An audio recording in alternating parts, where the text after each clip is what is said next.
Hello दोस्तों, welcome back your channel विस्तृत classes. तो दोस्तों, आज की क्लास बहुत ही शानदार होने वाली है।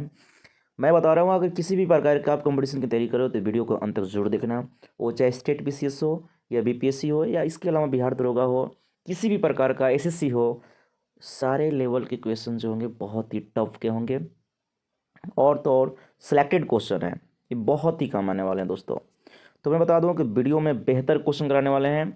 इसमें लूसेंट का निचोड़ मिलेगा आपको, और आपको क्या कहते हैं एनसीईआरटी सार का निचोड़ मिलने वाला है। और साथ ही घटना चक्र के बहुत सारे क्वेश्चन को समाहित किए गए हैं। तो वीडियो को अंत तक देखें, आपको बहुत ही नॉलेज मिलेगा, ज्ञान बहुत सारा मिलने वाला है। चलिए तो समझते हैं इस बात को बेहतर तरीके से, ठीक है ना। तो देखिए, कह रहा है सब वन लाइनर क्वेश्चन है, ध्यान दीजिएगा। एक दल के रूप में संविधान की रचना हेतु 1924 में संविधान सभा विचार सर्वप्रथम किस पार्टी ने प्रस्तुत किया था? तो याद रखिएगा, स्वराज पार्टी ने किया था, ठीक है ना।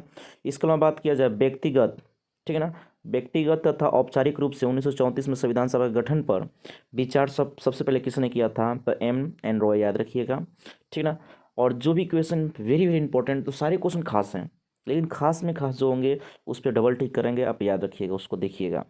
भारतीय राष्ट्रीय कांग्रेस ने पहली बार कब भारतीय संविधान के निर्माण के लिए आधिकारिक रूप से संविधान सभा के गठन की मांग की थी? तो इस बात को इम्पोर्टेंस है, इस चीज़ को याद कर लीजिएगा, ठीक है ना। आज के अगले क्वेश्चन की तरफ बढ़ते हैं, ध्यान दीजिएगा सभी लोग। उसके अलावा देखिएगा, वर्ष 1938 में ये किसने घोषणा की थी कि संविधान का निर्माण वैश्विक मताधिकार के आधार पर चुनी गई संविधान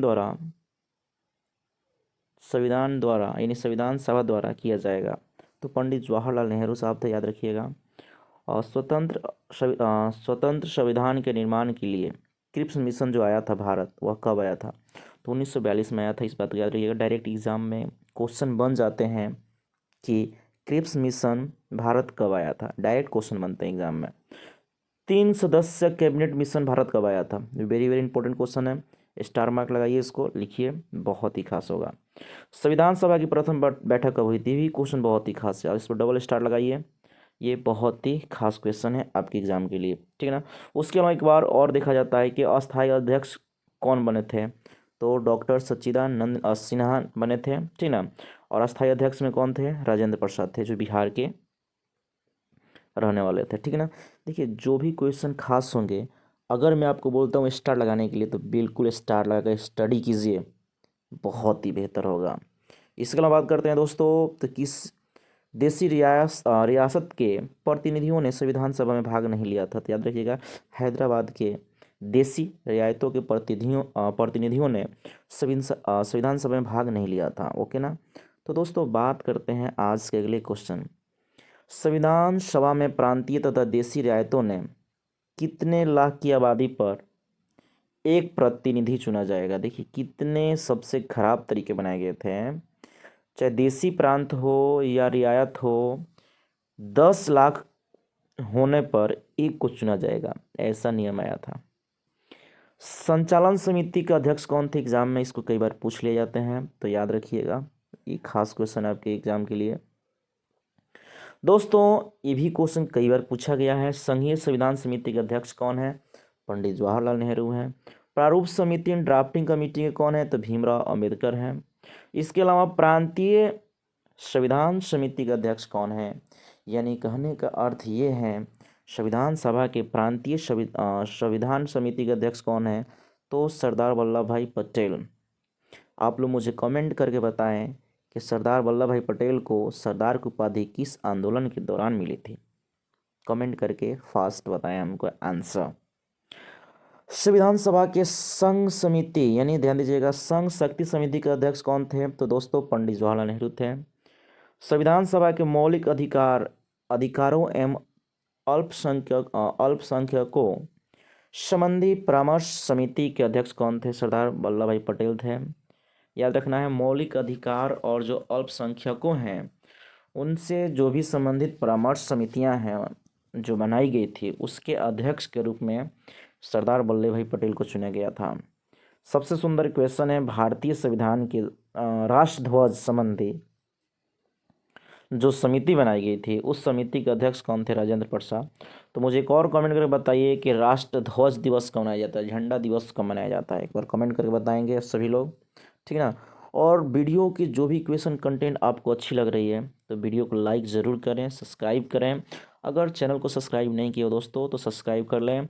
मैं सोच रहा हूँ कि आपके जो भी 8 सेक्शंस हैं सब में मैं 5-5 7-7 क्वेश्चन कराने वाला हूँ, तो कहीं ना कहीं आपकी कॉम्पिटिटिव एग्ज़ाम के लिए बहुत ही खास जगह मायने रखता है, ठीक है ना। इसके अलावा बात करते हैं संविधान सभा के जो मौलिक अधिकार वाला हो गई बातें।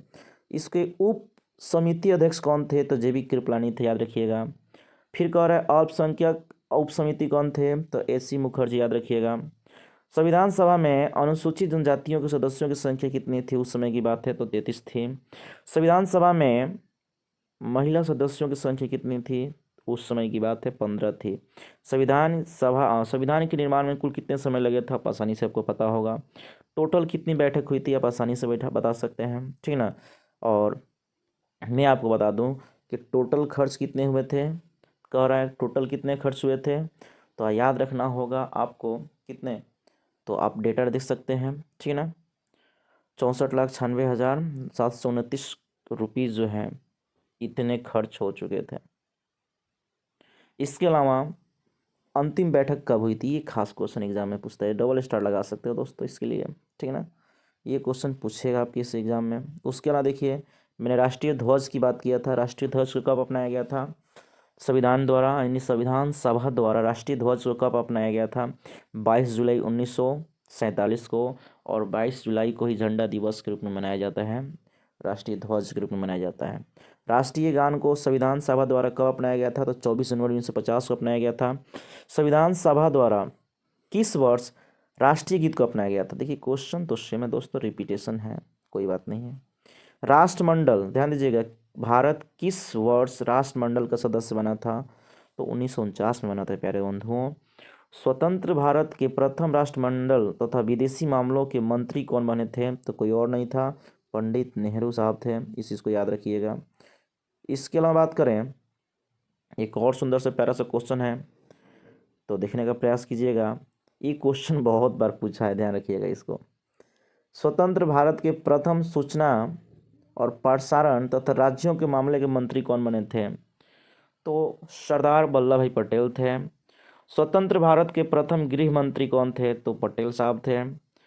स्वतंत्र भारत के खाद्य, देखिए दोस्तों यहाँ से क्वेश्चन पूछा है, आइए सब स्वतंत्र भारत का मतलब का अंतरिम बैठक का ये सब क्वेश्चन है, यहाँ से क्वेश्चन अच्छा खासा पूछता है, तो एक बार इसको देखिए ज़रूर, ठीक है ना। मैं सही बता रहा हूँ, मैंने इन सारी चीज़ों को ऑलरेडी इसको क्लियर किया है तभी बता रहा हूँ।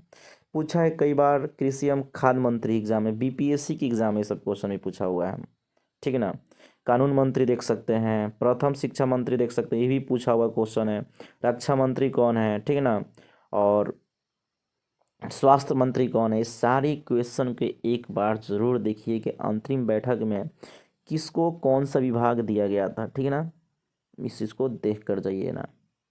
इसके अलावा बात करते हैं स्वतंत्र भारत के प्रथम वित्त मंत्री कौन थे, तो याद रखिएगा ये क्वेश्चन इस बार भी जो बजट लागू हुआ है ये क्वेश्चन कई जगह देखा गया था। स्वतंत्र भारत के प्रथम जो वित्त मंत्री थे जिन्होंने पहली बार बजट को लागू किया था तो RK शनमुखम सेठी साहब थे। उसके बाद ऊर्जा मंत्री देख सकते हैं, खान और ऊर्जा मंत्री देख सकते हैं, गॉडगिल हैं। उसके अलावा बात करते हैं उद्योग मंत्री के बाद तो डॉक्टर श्याम प्रसाद मुखर्जी हैं। इसके अलावा बात किया जाए संविधान को कब पारित किया गया था, यानी कब इसे पारित कर दिया गया, तो 26 नवंबर 1949 को इसे पारित किया गया, लेकिन आपको याद होगा 26 जनवरी 1950 को इसे अंगीकृत किया गया था, अपनाया गया था, ओके ना। तो दोस्तों बात करते हैं, ये कुछ खास प्रश्न हैं। मूल संविधान में अनुच्छेदों की संख्या कितनी है? तो 395 है। भागों की संख्या कितनी है? कुल कितने भाग है? 22 हैं। अनुसूचियाँ कितनी हैं? तो ध्यान दीजिएगा वो आपकी 8 अनुसूचियाँ हैं। मूल संविधान की बात कर रहा हूँ, हालांकि अभी तो 450 प्लस अनुच्छेद हो चुके हैं, ठीक है ना। अनुसूचियाँ जो है आपके 12 हो चुकी हैं, लेकिन एग्ज़ाम में आपसे मूल कहेगा तो गलती से गलती मत कीजिएगा, ध्यान रखिएगा इस बात को। उसके अलावा बात हम लोग किए थे प्रारूप समिति का अध्यक्ष कौन था, तो आपको बताया था मैंने, ठीक है ना। और संविधान सभा के सभी समितियों में सबसे महत्वपूर्ण समिति कौन सी बनी हुई थी दोस्त? प्रारूप समिति थी, जिसके अध्यक्ष जो थे भीमराव अम्बेडकर थे। संविधान सभा के प्रारूप समिति गठन कब किया गया था? ये भी क्वेश्चन खास से याद रखिएगा। 19 अगस्त 1947 की बात हो रही, 29 अगस्त 1947 की बात हो रही है। संविधान सभा में किस दिन संविधान को पहली बार पढ़ा गया था? तो याद रखिएगा 4 नवंबर, ठीक है ना। उसके अलावा बात किया